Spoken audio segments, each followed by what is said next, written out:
Vamos ler a palavra de Deus. Eu quero ler com você isso aqui. Foi semana retrasada. Eu me assustei quando estava lendo uma pesquisa que eu achei assim alguma coisa assustadora. E essa pesquisa falava que a questão relacionada com a ansiedade é uma coisa tão forte, principalmente aqui no Brasil, onde mais ou menos em torno de 10 milhões de brasileiros vivem ansiosos, são vítimas da ansiedade. Aí você vai procurando informação sobre isso, é algo que está tomando conta da vida das pessoas do mundo inteiro, e eu peguei um percentualzinho que eu achei interessante. Coloca para mim aí, só para a gente ver. Olha só como é que é as coisas. Os campeões de ansiedade, uma percentagem de pessoas ansiosas em relação ao total da população. Na Nova Zelândia, que é um país de primeiro mundo, né, que as pessoas parecem que não têm tantos problemas lá, políticas que funcionam, lá tem um número muito grande de ansiosos, em torno de 8,4% da população, quase 10%. Aí vem na Noruega, que também é outro país que a gente imagina que não tem tantos problemas de políticas públicas, problemas econômicos como a Noruega, é 7,8%. Irã, eu até entendo lá, que eles vivem naquela tensão de guerra, eu acho que o futuro sempre está muito complicado ali, 7,3%. Os Estados Unidos também, 6,88%. Os Países Baixos da Europa, né, também tem muito, França, Alemanha, Austrália, Chile, e tudo parece que são países que não têm tanto problemas assim. E Uruguai e o Brasil, 6,45%. Aí você vai fazer as contas aí de 6,45% no meio de 200 milhões de brasileiros, você percebe aí que dá mais de 10 milhões de pessoas que têm esse problema da ansiedade. Aí você para e pensa, e aí, o que é isso? Né? Vejam bem, é um transtorno que está tomando conta das pessoas. Só que esse transtorno não é um problema de agora. As pessoas já têm isso há muito tempo e Jesus falava sobre isso, e o apóstolo Paulo falou sobre isso e praticamente deu um conselho espiritual para você poder lidar com a ansiedade. E é isso que eu quero pregar para você hoje, para você que está aqui, que é ansioso, que é ansiosa. Tem alguém que é ansioso aqui? Levante a mão aí. Ixi, tem mais de 10% aqui. Veja bem. Então veja bem uma coisa, você que tem esse problema de lidar com essa expectativa que toma conta do seu coração, a Bíblia tem um ensinamento, que nós vamos pegar agora o versículo para a gente ler, que foi falado pelo apóstolo São Paulo, diz assim, vamos ler juntos? Não andeis ansiosos de coisa alguma, em tudo, porém, sejam conhecidas diante de Deus as vossas petições, pela oração, pela súplica, com ações de graças. Amém? Esse aqui é o conselho para lidar com a ansiedade. Amém? Aí nós vamos falar sobre isso nesta tarde. Amém? Podemos assentar. Vocês sabem que o ser humano ele sempre teve problema com o futuro, né? Quando se trata do futuro, a gente sempre quer saber de alguma coisa. Tem gente que gasta muito dinheiro atrás de cartomante, porque a cartomante vai falar alguma coisa relacionada com amanhã, para a vida da pessoa. Tem gente que realmente gasta muito dinheiro quando quer saber de alguma coisa que está relacionado com o futuro e que ele não tem acesso. Ele vai e quer saber do futuro, e às vezes ele vira refém dessas pessoas que prometem ter uma palavra sobre o amanhã para você ou para qualquer pessoa, e às vezes a pessoa naquela ansiedade, naquela vontade de querer mais ou menos saber o que vai acontecer amanhã, às vezes vai à procura para poder entender alguma coisa relacionada com o dia de amanhã. E vocês sabem que a ansiedade é um problema que a gente tem, que está diretamente ligado com o futuro, relacionado com o futuro. Os problemas que nós temos ligado ao presente, a gente desenvolve outro transtorno, é chamado de estresse. É aquilo que acaba com a vida da gente, que faz com que o coração venha implodir quando você está estressado, porque o estresse é exatamente o quê? É aquela preocupação com o presente, onde você começa simplesmente a não se permitir parar, e você luta, batalha, trabalha, se esforça, e a sua cabeça está voltada para um monte de coisa que você acha que você tem que conquistar, porque o sistema diz que para você ser um vencedor, você tem que conquistar isso, conquistar aquilo. Geralmente essas conquistas estão diretamente ligadas a bens materiais, e a pessoa vai e não tem tempo para nada. Ele não tem tempo para a família que ele tem, ele não tem tempo para uma boa amizade, ele não tem tempo para viajar, ele não tem tempo para nada. Ele vai e simplesmente permite a sua pessoa, o seu corpo e a sua natureza ficar pressionada exatamente na preocupação das conquistas do presente, e às vezes nem quando ele chega em casa ele consegue desplugar da responsabilidade, do compromisso, do trabalho, daquilo que ele tem para fazer, que ele acha que tem que ganhar. Aí o sujeito começa então a adquirir o problema do presente, que é o estresse. E quando você tem um problema ligado ao passado, que você não desgruda, que você não despluga, que o passado está ali presente na sua vida, como que corroendo as suas lembranças e a sua memória, você desenvolve outro transtorno. E esse é um dos piores que tem, o fato de não se desligar do passado, de deixar com que o passado esteja interferindo no presente da pessoa, que é a depressão. Geralmente a depressão está ligada a um passado mal resolvido, a pendências que ficam do passado, e o ser humano sempre está de alguma forma ligado a algum tipo de transtorno. Se ele não se vigia, essas coisas vão consumindo a vida dele.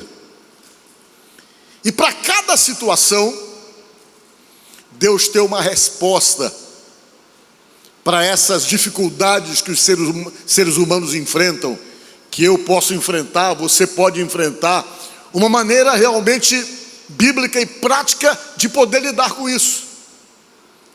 E vocês sabem que isso não é fácil. E o apóstolo Paulo percebeu isso, né?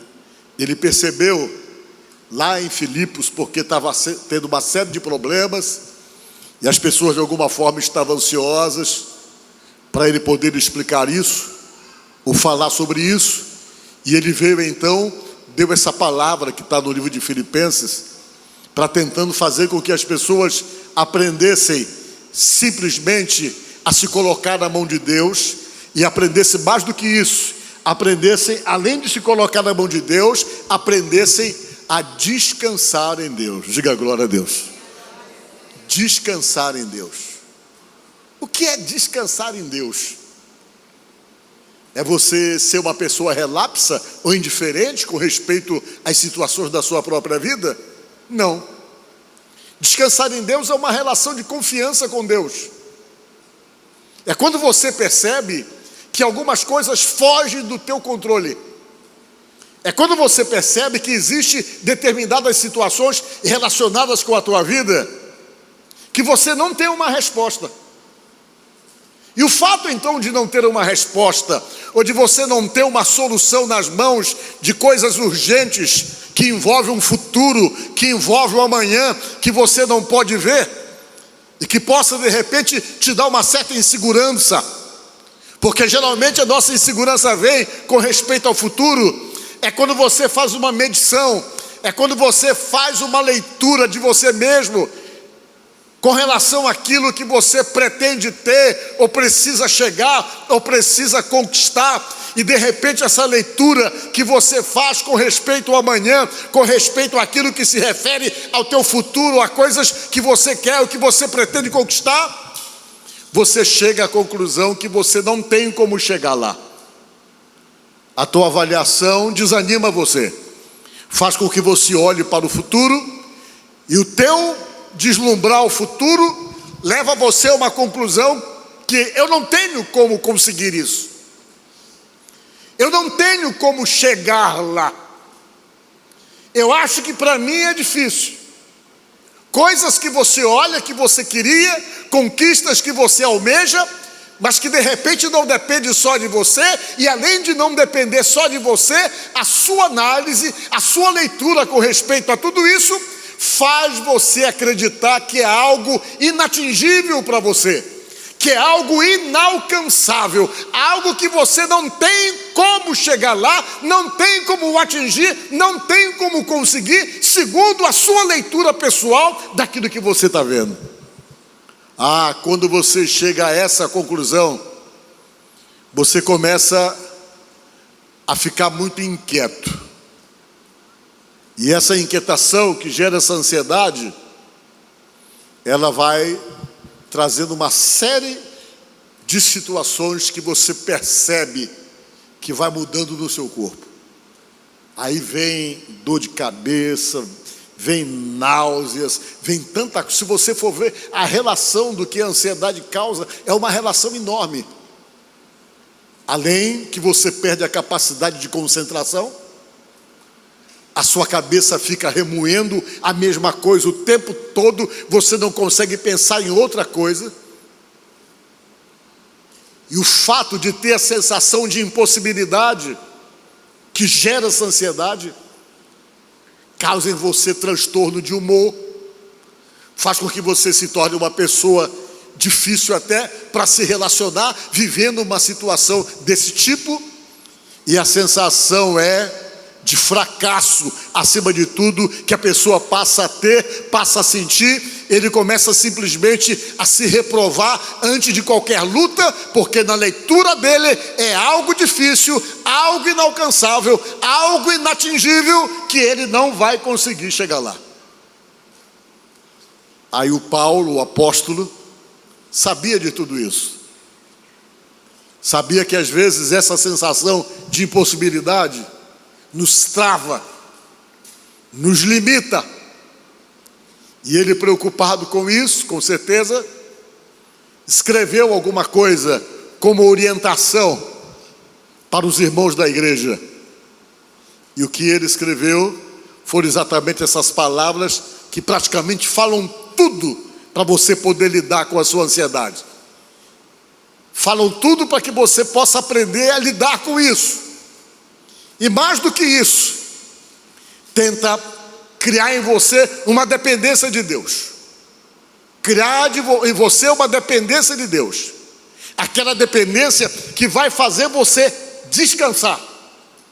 Ainda que não esteja dando certo, ainda que tudo pareça muito difícil para você, você está ali descansado em Deus, acreditando acima de tudo que essa dependência coloca você exatamente na condição de ser guiado, de ser dirigido por Deus, e você passa a usar a fé no lugar da sua ansiedade, a confiança e a certeza do cuidado de um Deus com respeito à sua vida. E isso vai fazer você descansar e vai dar oportunidade de Deus agir em favor da tua vida, para te revelar o grande cuidado que Ele tem com você, quando você começa a desenvolver essa confiança nesse relacionamento com Ele. Ele começa a se manifestar, provando para você que Ele é um Deus que cuida daqueles que o buscam de todo o coração. Diga glória a Deus. Olha só o que diz aqui a palavra: não andeis ansiosos com coisa alguma.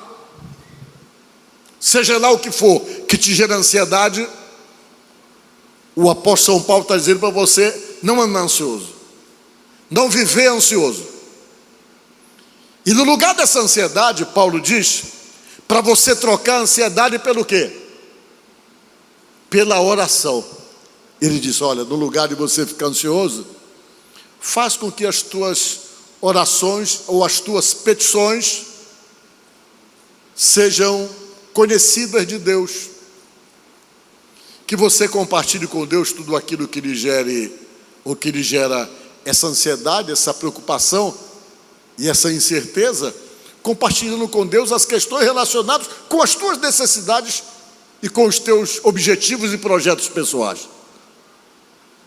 Aí o que ele está pedindo? Petição. É oração. É pedir. E eu já falei isso aqui, mas vou falar de novo, porque sempre é bom a gente repetir as coisas para a pessoa grudar na cabeça. Tem uma coisa que eu quero dizer para vocês. Tem oração e tem reza. Rezar é uma coisa, oração é outra. Alguém poderia me perguntar aqui, mas rezar está errado? Não está errado, não. Não tem nada de errado rezar. Vocês estão entendendo? Mas a oração é bem eficaz, ou mais eficaz. O que é rezar? Rezar é quando você faz uma oração que é fruto da intelectualidade de outro. Por exemplo, assim, você, quando reza, você repete as palavras. Alguma coisa que você fala que não sai exatamente da sua inteligência, não é alguma coisa espontânea sobre você. Aí você repete, por exemplo, você vai fazer a oração do Pai Nosso. A oração do Pai Nosso foi a oração quando Jesus fez. Mas quando você faz ela hoje, você não está orando, você está rezando. Por quê? Porque a oração do Pai Nosso foi uma oração modelo, feita por Jesus, para colocar ordem na tua oração, para dizer como eram os estágios da oração que você tem que fazer. Primeiro você glorifica a Deus, depois você pede perdão dos seus pecados, Ele organizou. Depois você pede para Ele te dar o teu pão de cada dia, e está tudo organizado ali, uma oração modelo, para que você realmente, quando for fazer as suas orações, você priorize esses estágios que estão ali. Então Ele pegou, foi e ensinou. Quando você faz essa oração, você está repetindo alguma coisa que você leu no papel e que reza no papel. Tudo aquilo que está escrito aqui, que você repete, você vai dizer, reza isso aqui, reza no papel que você vai e repete. Isso é rezar. Não tem nada de errado se você for falar alguma coisa relacionada para Deus, que alguém orientou você ou pediu para você falar. É alguma coisa que não tem um peso emocional forte como a oração. E a oração é o quê? A oração é aquilo que você fala movido pela tua necessidade, que você não tem palavras decoradas, mas a tua necessidade faz com que você levante a sua voz e, de acordo com o teu emocional, com as tuas feridas, com a tua necessidade, você se comove e fala, enfim, você verbaliza a sua dor, você verbaliza os seus sentimentos. Você abre a boca para falar de você, para falar do que está ruim para você, para falar onde está doendo, e você não se programa para falar nada, nem decora para falar nada. As palavras saem de acordo com a tua necessidade, de acordo com aquilo que você está sentindo. Isso é oração. Diga glória a Deus. E tem uma eficácia tremenda, porque você vai abrir a alma e vai verbalizar, vai tornar em palavras a dor que você está sentindo, a situação que você está passando. Você torna em palavras, e isso é muito importante para Deus. Ele quer que você fale, Ele quer que você se explique, Ele quer que você fale para Ele onde está doendo. Há uma necessidade de ouvir você e de pegar as suas palavras e transformar em oração para poder dar uma resposta, porque a própria palavra diz que tudo aquilo que pedirdes em oração, crendo recebereis. Diga glória a Deus. Foi por isso que Jesus, quando curou o cego Bartimeu, Jesus sabia quem era o Bartimeu, Jesus sabia do problema dele, Jesus sabia que ele era um cego, Jesus sabia tudo sobre ele, porque Jesus é Deus. Mas mesmo assim, quando levaram ele até a presença de Jesus, Jesus fez uma pergunta que parecia ter uma resposta lógica. Jesus perguntou: o que é que tu queres que eu te faça? Provocou ele, e ele em palavras falou o que queria, e essas palavras realmente se revelaram como uma necessidade, que foram verbalizadas através de palavras que pode ter uma conotação de oração. Ele disse: eu quero voltar a enxergar. Diga glória a Deus. Aí quando ele disse isso, Jesus disse: então vê. E os olhos dele se abriram e passou a enxergar.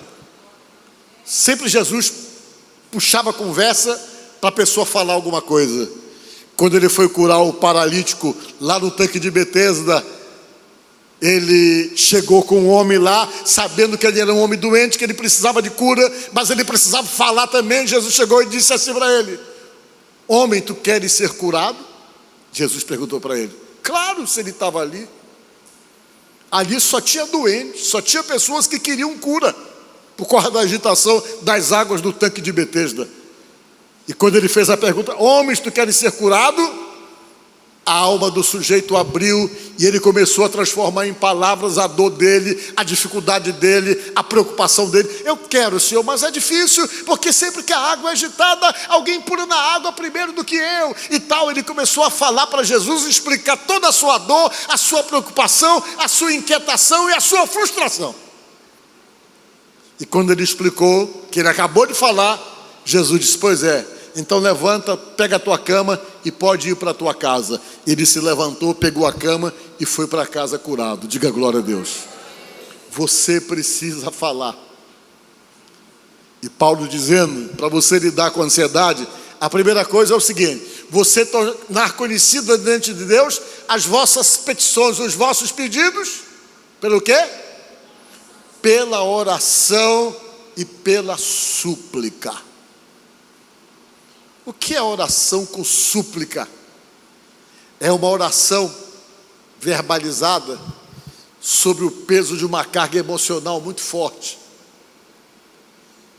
É quando você chora, é quando você está comovido emocionalmente, que você dobra ali o joelho e começa a chorar.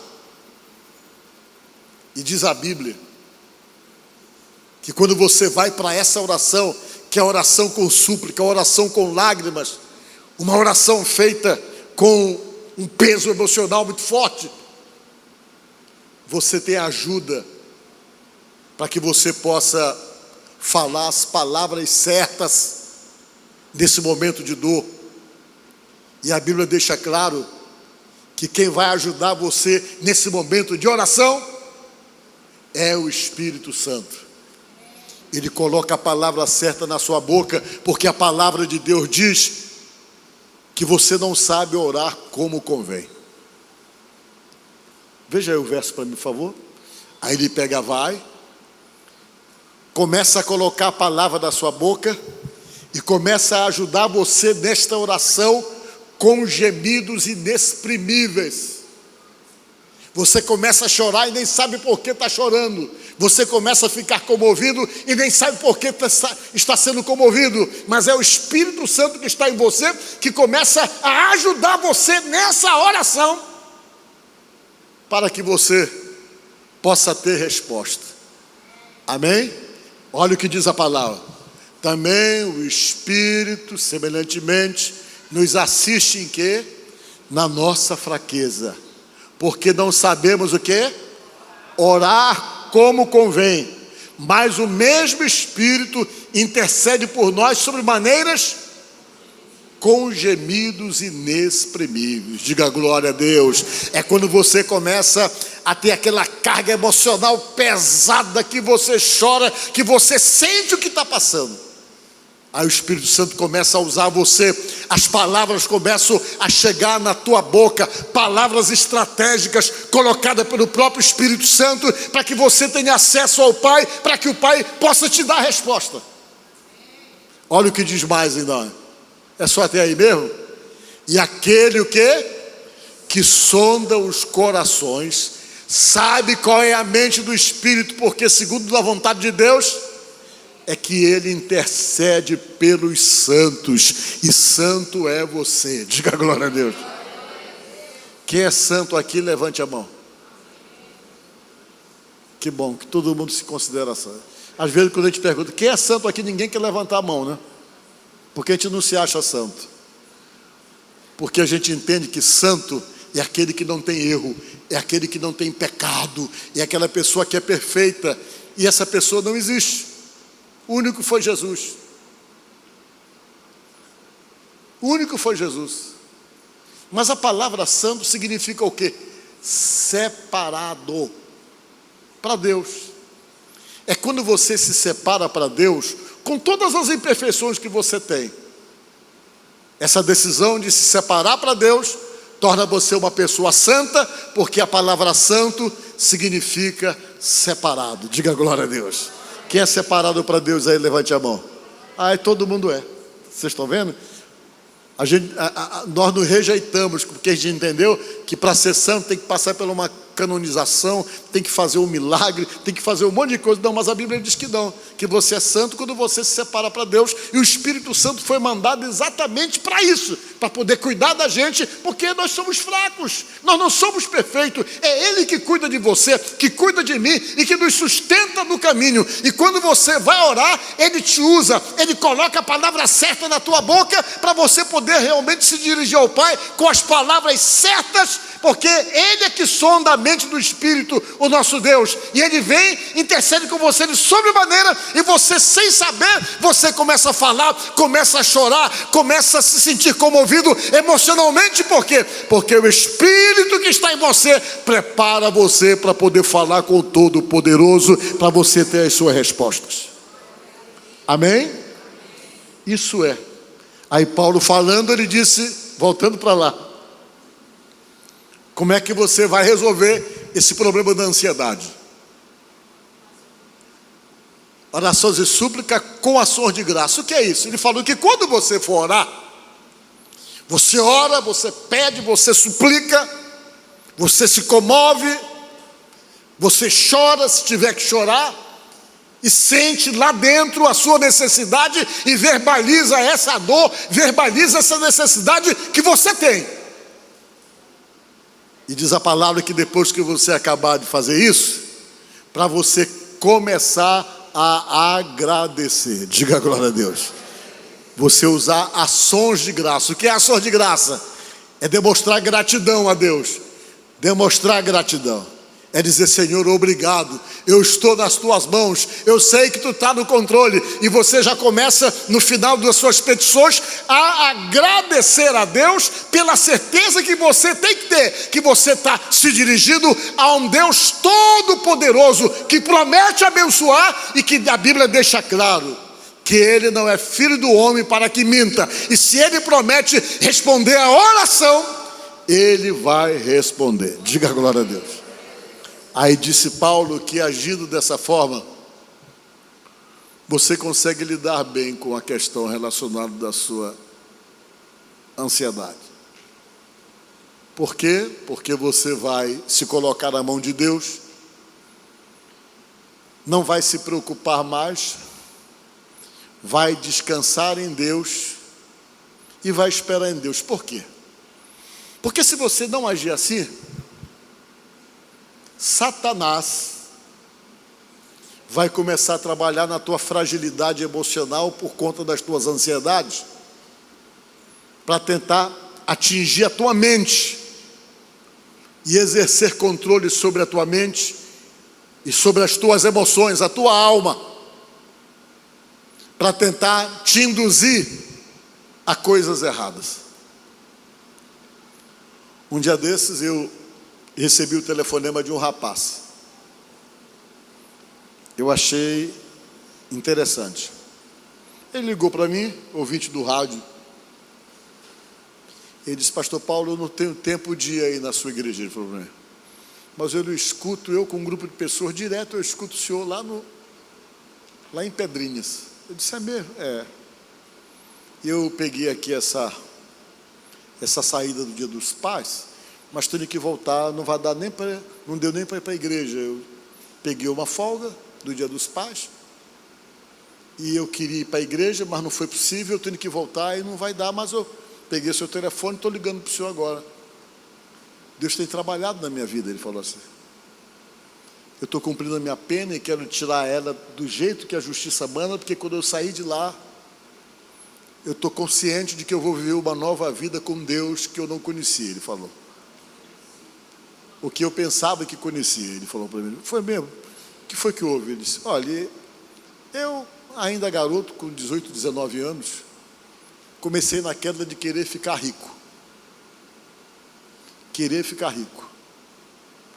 E eu vi algumas pessoas terem acesso a coisas que eu não tinha e tal. Eu queria comprar uma moto, não podia. e alguma coisa, eu achei que qualquer outro projeto que eu fizesse para mim mesmo seria a longo prazo, para eu poder conseguir atingir os meus objetivos financeiros e pessoais. E eu vivia muito ansioso com respeito a isso. Como é que eu vou fazer para poder ter dignidade? Foi o que ele falou, para poder ter as coisas. Aí, quando foi um dia, um camarada me fez uma proposta de levar um produto ilícito para um outro estado, e o ganho seria muito interessante se eu conseguisse chegar lá.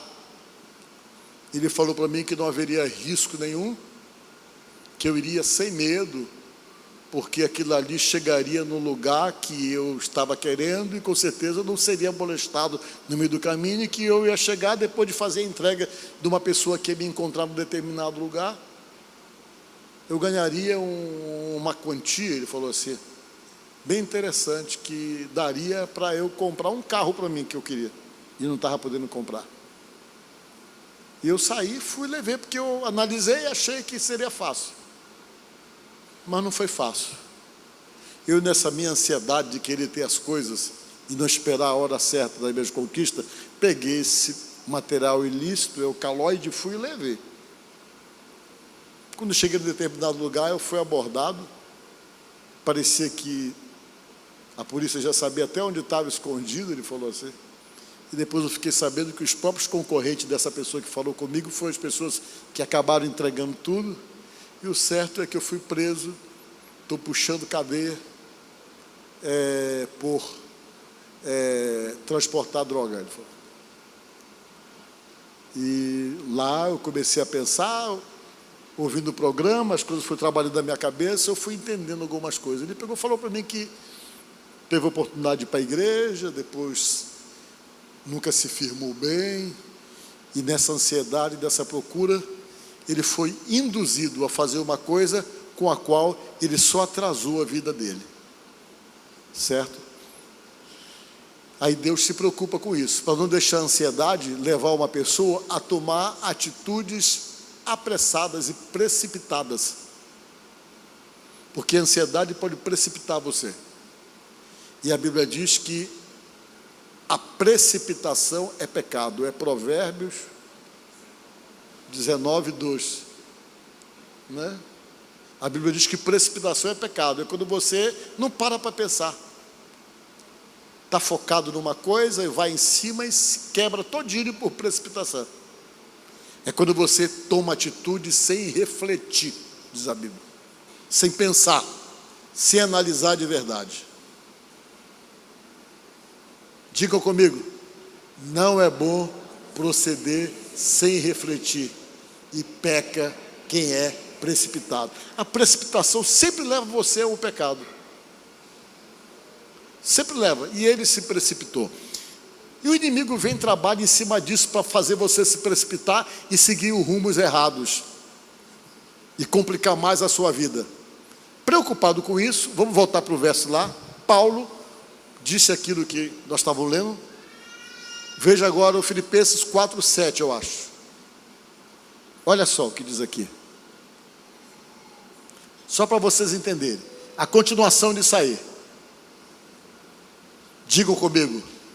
E a paz de Deus, que excede todo entendimento, guardará o vosso coração e a vossa mente em Cristo Jesus. Vocês viram? A continuação do verso é essa.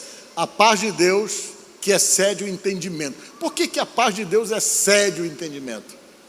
Eu vou explicar para vocês. Porque existem dois tipos de paz. A paz circunstancial e a paz de Deus. Qual é a paz circunstancial? É aquela paz que você sente quando tudo está dando bem certo para você. Tudo está correndo certo. E aí, como é que está as coisas? Está tudo tranquilo, está tudo em paz. Aí você está em paz. Você está entendendo? Você está em paz. Mas a hora que as coisas estiverem dando errado, você vai perder a paz. Você está em paz porque está dando tudo certo lá em casa. Eu estou sem problema. Aí você está em paz. Essa é a paz circunstancial, que depende dessa circunstância de estar tudo bem para você. Só que a paz de Deus, ela não é uma paz que existe para você quando tudo está bem para você. A paz de Deus existe para você quando tudo está dando errado. Diga glória a Deus. Por quê? Porque ela vai equilibrar você, não vai deixar você fazer besteira. Entendeu?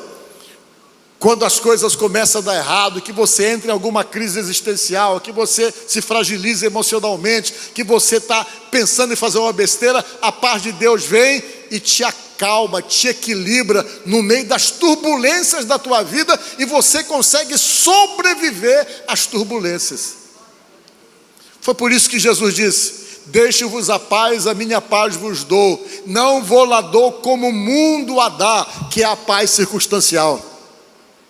A minha paz não é igual que o mundo dá para você, quando tudo está bem, que as coisas estão dando tudo certo para você, que você está em paz e tranquilo enquanto as coisas estão bem. É uma paz que existe em você para te equilibrar, para te sustentar na hora da luta, na hora da dificuldade, na hora da crise, na hora em que as coisas estão dando errado. Você está equilibrado espiritualmente, emocionalmente, porque você está sustentado pela paz de Jesus, que excede todo entendimento, porque ninguém vai compreender como é que você vai estar em paz e tranquilo no meio de uma turbulência. Essa é a paz de Deus. Por isso que Paulo falou: e a paz de Deus que excede todo entendimento, né? Aí foi o que Jesus falou: deixe-vos a paz, a minha paz vos dou, não vou lá dou como o mundo a dá. Aí depois, não se turbe o coração, nem se atemorize, mas esteja na minha paz. Mas a outra paz que o Paulo também falou, que é a mesma paz, que a paz que excede todo o entendimento, vai fazer o quê? No meio da turbulência, vai guardar o seu coração e a sua mente, para que você não venha surtar. Diga glória a Deus. Para que você não venha surtar no meio das crises da tua vida, que qualquer um tem as suas crises. Então, nesta noite, eu não sei como é que você está, contextualizando tudo isso que eu falei para o dia de hoje.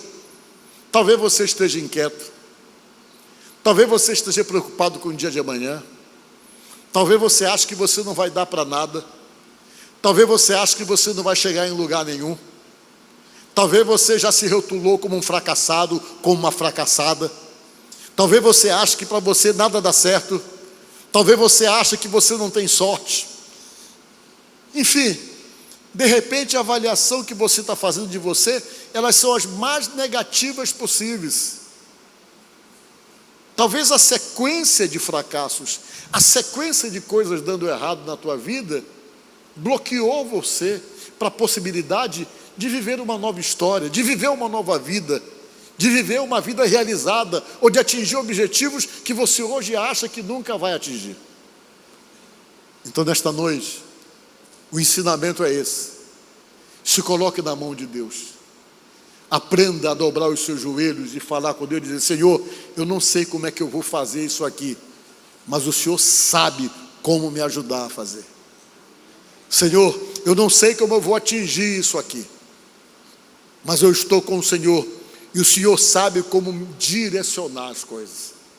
E aí, pode não ter probabilidade, pode não ter nenhuma possibilidade, pode ser que diante da tua análise tudo aponte ao contrário, a impossibilidade das coisas, pode ser que alguém diga para você que não tem como, que você não vai conseguir, mas você não vai se apoiar no que as pessoas vão falar, você vai se apoiar exatamente numa relação que você tem com Deus, que cuida de você e que tem uma prerrogativa poderosa para mudar a tua história, para mudar a realidade da tua vida, que é a prerrogativa do milagre. Ele opera milagre, e milagre é tornar possível o que parece impossível, é fazer com que se torne real aquilo que não tinha nenhuma probabilidade, nenhuma possibilidade, seja pela lógica, seja pela física, não tinha como. Para Deus não importa, porque a Bíblia diz uma coisa muito séria sobre o nosso Deus, que Ele chama a existência as coisas que não existem. Se não existe na tua vida, Ele faz existir, porque a Bíblia diz que Ele é todo poderoso. Amém? Então, nesta noite, não sei como você está, não sei como são as suas impossibilidades, eu só sei dizer para você uma coisa: descansa em Deus, te coloca nas mãos dEle, fala com Ele, te apresenta, verbaliza a tua dor, as tuas preocupações, as tuas angústias, te dirige a Ele, porque Ele tem poder para mudar as coisas, para transformar a tua vida, transformar a tua história e fazer que toda uma situação de fracasso comece a se tornar uma situação de vitória por intervenção divina e por aquilo que Ele possa fazer em favor da tua vida. Amém? Então que Deus te abençoe, que Deus te guarde, que Deus te ajude, que Deus te dê uma nova visão e que Deus te prepare para o novo dEle, porque sempre existe o novo de Deus na vida da gente, se nós buscarmos isso. Amém.